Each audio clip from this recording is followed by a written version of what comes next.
général, quand vous vous emportez comme ça, quel orateur vous faites? Bon, c'est comme cette phrase que vous avez balancée l'autre jour à Alger, là. Je vous ai compris. Oui, d'ailleurs, mon général. Qu'est-ce que vous avez compris? Exactement. S'il fallait comprendre, Brouillet.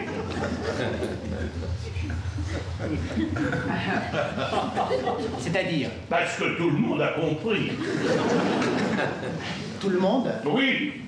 Enfin, Brouillet, ceux qui ont compris. Bonsoir Estelle. Bonsoir Mohamed. Les Oubliés, c'est en ce moment au Théâtre du Vieux Colombier. À Paris, c'est une création. Oui, le Théâtre du Vieux Colombier, qui est l'une des salles de la comédie française.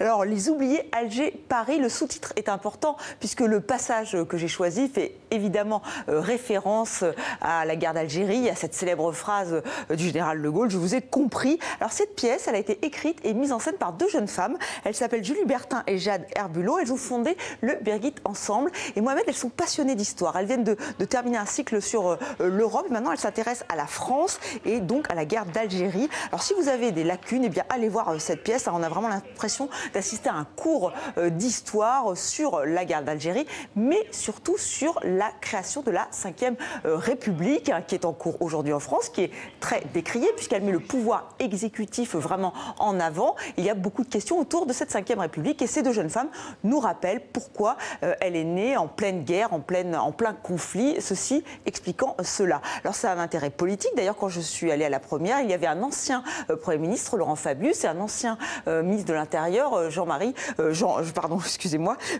Debré. Donc voilà, donc ils étaient là, ils étaient intéressés par ce propos politique, et c'est un reportage réalisé avec Guillaume Gouet et Luna Guepado. Le public est convié à un mariage, ils sont jeunes, amoureux, sauf que le marié s'appelle Karim et qu'il est français d'origine algérienne. Son beau-père multiplie les sous-entendus. Et même en Algérie, papa disait qu'on y a toujours fait du très bon vin. Bien sûr. Ah oui, à l'époque, peut-être, c'était tout le savoir-faire de l'agriculture française.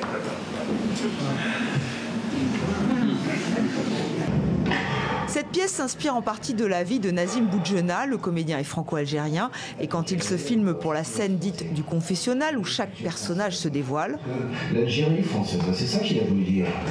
c'est un peu de lui qu'il nous livre chaque soir.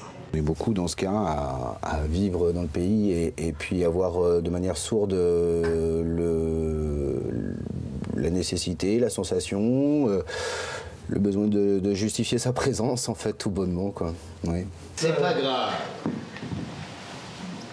L'intime se télescope avec l'histoire avec un grand H. La pièce multiplie les va-et-vient entre cette cérémonie qui prend l'eau et la guerre d'Algérie. Nous devons ramener la paix en Algérie. D'une scène à l'autre, le général de Gaulle devient le beau-père irascible et vice-versa. Mais peut-être pas aujourd'hui. Mais alors quand est-ce qu'on peut parler? Si on peut pas parler quand on est réunis, quand on est à table, mais pourquoi maintenant? On ne nous a pas raconté cette histoire-là, on ne nous l'a pas racontée à l'école.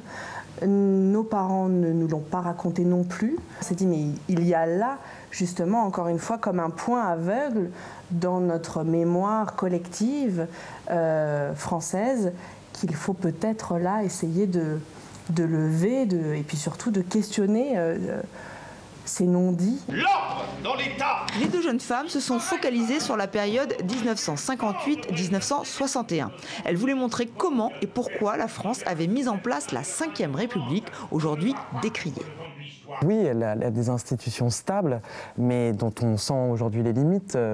Aujourd'hui, c'est un autre contexte, une autre situation, une autre cartographie aussi des partis politiques. Non, on ne dialogue plus. On ne dialogue plus avec les insurgés. À quel moment est-on légitime pour contester le pouvoir en place, même quand on est dans l'inégalité? Une question qui résonne aujourd'hui en France avec le mouvement des Gilets jaunes. Plus tard, dans les rues principales, les plus jeunes des manifestants, âgés de moins de 20 ans pour la plupart, armés de matraques improvisées. Voilà pour les oubliés, Alger, Paris. Et maintenant, Estelle, les internautes l'avaient déjà plébiscité, voire même couronné. Là, c'est fait. Hein. Oui, Bilal Hassani sera le candidat de la France à l'Eurovision. On en parlait il y a quelques semaines, hein, tellement il était soutenu par les internautes, par les réseaux sociaux. Alors lui qui admirait Conchita Wurst, hein, qui a remporté cette même victoire, enfin ce même concours en 2014. Lui, il avait 15 ans et il était en admiration. Eh bien, il se retrouve en lice avec Roi, un titre coécrit par le tandem Madame Monsieur. Alors eux, ils sont arrivés 13e. On espère pour lui qu'il arrivera plus loin. Il a remporté Destination Eurovision sur France 2. C'était ce week-end. Et donc là, il partira pour Tel Aviv le 18 mai prochain. Alors avec les réseaux sociaux, c'est souvent très très bien et parfois très très mal, puisque autant il est encensé, autant il est très critiqué, voire injurié. Mais il garde vraiment espoir et lui-même est très heureux de participer à ce concours. On l'écoute. Laisse-moi m'envoler, I'm not rich but I'm shining bright.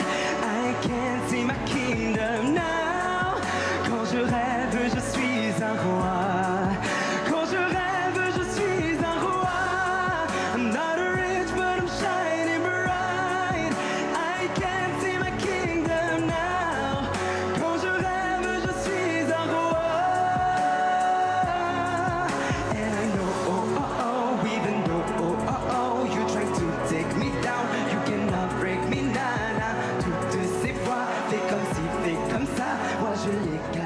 Voilà, bonne chance à Bilal Hassani, bonne chance à la France et que le meilleur gagne. Merci beaucoup Estelle pour cette chronique culture. À demain. À demain. Même endroit, même heure.